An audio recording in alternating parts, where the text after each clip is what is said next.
Hi guys, welcome to my channel Beyond Formula, and today we're going to be talking about the quadratic formula.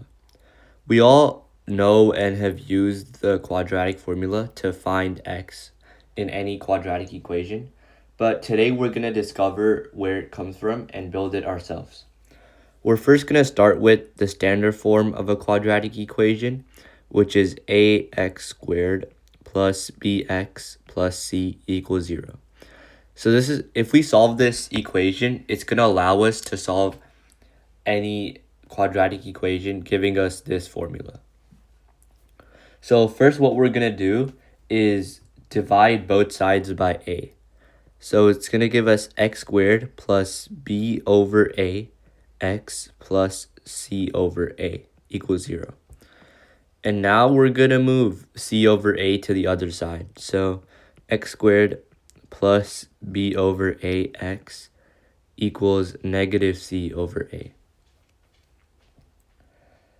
Now this is the most important part. So what we're going to do, this part might be a little confusing, but it all makes sense. So we're going to take half of this coefficient right here, which is b over 2a. Now if we square this, we get b squared over 4a squared. If we add this to both sides, the equation will still remain the same because we're adding this variable to both sides. So it's still equal. So x squared plus b over a x plus b squared over 4a squared. This is equal to negative c over a plus b squared over 4a squared. Now what we have to realize here is that this is just a sum of squares. So it's going to be x plus y whole squared. This gives us x squared plus 2xy plus y squared, right? We can actually find out that this is technically the same as this. It's just that the coefficients are a little bit different. So in this case, y would be equal to b over 2a, which is why we squared it back here.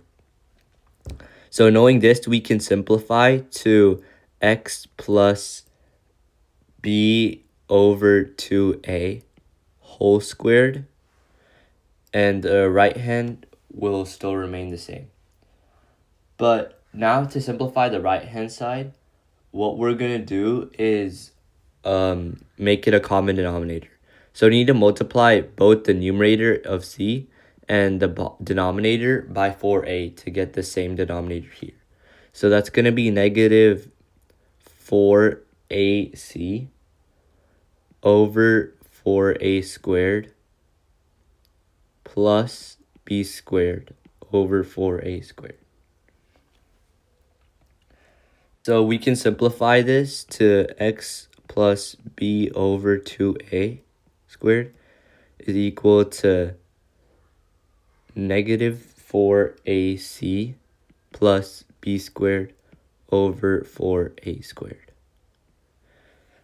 Just to get it back to simpler way, we can rewrite this to b squared minus 4ac. I just rearranged it so it's still the same. So now we're going to take the square root of both sides because we want to get rid of this square here because we're solving for x.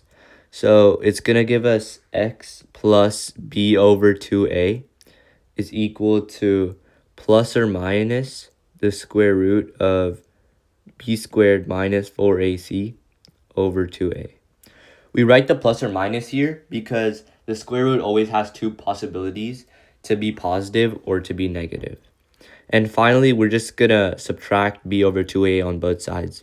So we're going to get x is equal to plus or minus root of b squared minus 4ac over 2a minus b over 2a.